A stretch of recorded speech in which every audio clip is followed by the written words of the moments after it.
নমস্কার। ফেসবুকে সেদিন একটা পোস্ট দেখলাম একটা গ্রুপটার নাম আমার এই মুহূর্তে মনে পড়ছে না। তো ওতে পেশেন্টরা ওদের সমস্যার কথা বলছেন, বিভিন্ন পেশেন্টরা, কোনো ডাক্তারও আছেন সেই গ্রুপে। তো কেউ কিছু কিছু সাজেশন দিচ্ছেন। যে ঘটনাটার কথা আমি এখন বলতে চাইছি সেটা হলো, একজন ভদ্রলোক, তিনি একটি হাসপাতালে, একটি বেসরকারি হাসপাতাল, ভালো হাসপাতাল, একজন সার্জনকে দেখিয়েছেন। ওনাকে অ্যানাল ফিশার বলা হয়েছে এবং সেটা সার্জারির জন্য হয়তো ওনাকে ওটিতে নেওয়া হলো। নেয়ার পর সার্জন এক্সামিন করার পর বললেন যে এটা ঠিক অ্যানাল ফিশার নয়, এটা অন্যরকম কিছু লাগছে, আমি একটু বায়োপসি করছি। এই বায়োপসির পরে জানা যাবে যে আপনার এটা অ্যানাল ফিশার না অন্য কিছু। তো স্বভাবত একটা মানুষের ভয় হয়। তো জিজ্ঞেস করলেন যে এটাতে কেন আপনি বায়োপসি করছেন? বলেছিলেন অ্যানাল ফিশার। তো বলে দেখুন, ক্লিনিক্যালি এবং ওটির মধ্যে অনেক সময় অনেক ফারাক হয়। তো এটাকে বায়োপসি করা হবে এবং বায়োপসির পর কী রিপোর্ট আসে সেই রিপোর্টের ভিত্তিতে আপনার ট্রিটমেন্ট হবে। এবার উনি, এই ভদ্রলোক, সোশ্যাল মিডিয়াতে লিখেছেন যে আমার জীবন শেষ, আমার কি ক্যান্সার হলো। এটার ভিত্তিতে আমি আজকে আমার এই ভিডিওটা। দেখুন, পায়খানার রাস্তায় আমরা জানি যে কমন তিনটে অসুখ হচ্ছে পাইলস, ফিশার এবং ফিস্চুলা। তো ফিশার জেনারেলি খুব ব্যথা হয়, মাঝে মাঝে ব্লিড করে, এটা আমি আগেও অন্য একটি ভিডিওতে বলেছি। তো এবার অনেক সময় কি হয়, পেশেন্ট আসে, বলে সাংঘাতিক ব্যথা ডাক্তারবাবু, আপনি আঙুল দেবেন না। এবার আঙুল না দিয়ে সবসময় কিন্তু ভালোভাবে অ্যানাল ফিশারটা দেখা যায় না। তো অনেক পেশেন্ট থাকে এরকম, যারা বলেন না আজকে আপনি কিছুতেই আঙুল দিতে পারবেন না, আপনি ওষুধ দিয়ে দিন, একটু ব্যথা কমলে এসে আমি দেখাবো।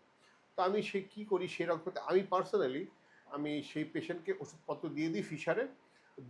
3-4 সপ্তাহ পর আবার ডাকি, ডেকে আবার এক্সামিন করি। I make it A point যে আমি 3-4 সপ্তাহ বাদে একবার ওনার পার রেক্টাল এক্সামিনেশন করে দেখব যে ওটা ফিশার কিনা এবং ফিশারটা কতটা কি আছে, সঙ্গে কি আছে। এই রুটিনটা সব ডাক্তার করেন কিনা আমি জানি না। অনেক সময় পেশেন্টও আসে না, ব্যথা কমে গেল তো এলো না। তো এই ভদ্রলোকের ক্ষেত্রে কি হয়েছিল আমি জানি না।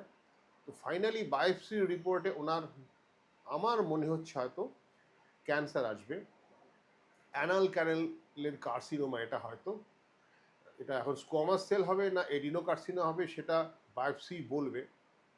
এবং বায়োপসি পাওয়ার পর, টিস্যু ক্যাটেগরাইজেশন হওয়ার পর যে ওটা এডিনো না স্কোয়ামাস, তার উপর ভিত্তি করে ট্রিটমেন্ট হবে। তো জেনারেলি অ্যানাল ক্যানেল কার্সিনোমাতে প্রথমে কেমো এবং রেডিওথেরাপি দেওয়া হয়। স্কোয়ামাস সেল ক্যান্সারে জেনারেলি রেডিওথেরাপি এবং কিমোথেরাপিতে ভালো রেজাল্ট হয়, সার্জারি বিশেষ লাগে না খুব। কিন্তু এডিনোকার্সিনোমাতে কিন্তু অনেক সময় সার্জারি লাগে। Abdomino perineal resection of rectum, APR আমরা যেটাকে বলি, এটা করে একটা পার্মানেন্ট কোলস্টমি করে দিতে হয় পেটে। তো এই সমস্তই পসিবিলিটি, কিন্তু এটা কোনোটাই এখনও আমরা জানি না যতক্ষণ অবধি আমরা বায়োপসির রিপোর্টটা না পাচ্ছি। তো এই আজকের এই ঘটনাটিতে আপনারা কি বুঝলেন?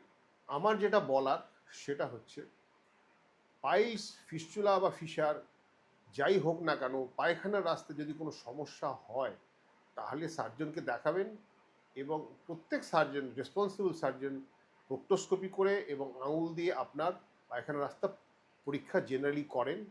এবং যদি আপনার কোনো সমস্যা থাকে, আপনি দেখাতে না পারেন, তাহলে কিন্তু 2-3 সপ্তাহ বাদে ব্যথা কমলে পরে অবশ্যই গিয়ে প্রোক্টোস্কোপি এবং পার রেক্টাল এক্সামিনেশনটা করাবেন, করিয়ে শিওর হবেন যে আপনার সমস্যাটা কী। এবং যদি দরকার পড়ে তাহলে বায়োপসি যদি করতে বলেন, বায়োপসি করবেন। এবার অনেকের মনে একটা দ্বিধা থাকে যে এই কাটাচিড়া করলেই তো ক্যান্সার বেড়ে যায়, ছড়িয়ে পড়ে। এটা ভুল।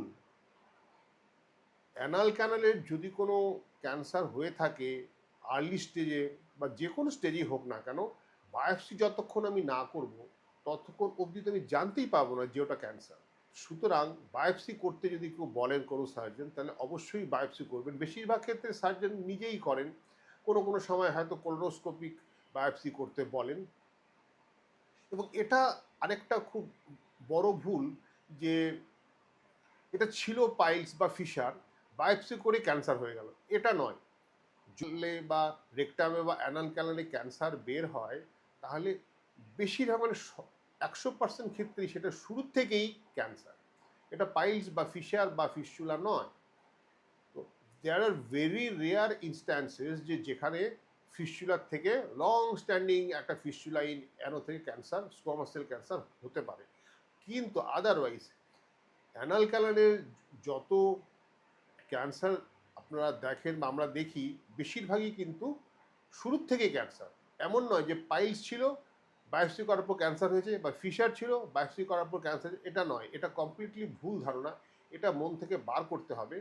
এবং তাহলেই আপনারা প্রপার ডাক্তারের অ্যাডভাইসটা ফলো করতে পারবেন। এবং ক্যান্সারে তো আজকাল অনেক চিকিৎসা রয়েছে, অনেক কিছু নতুন চিকিৎসাও এসছে, কেমোথেরাপি, রেডিওথেরাপির পরও অনেক ইমিউনো মডুলেটর এসছে। সুতরাং ভয়ের কারণ নেই, শুধু সাহস করে কাজগুলো করতে হবে যাতে আপনি ভালো হয়ে যান। আশা করি কথাটা বোঝাতে পারলাম। সময় দেওয়ার জন্য ধন্যবাদ। নমস্কার।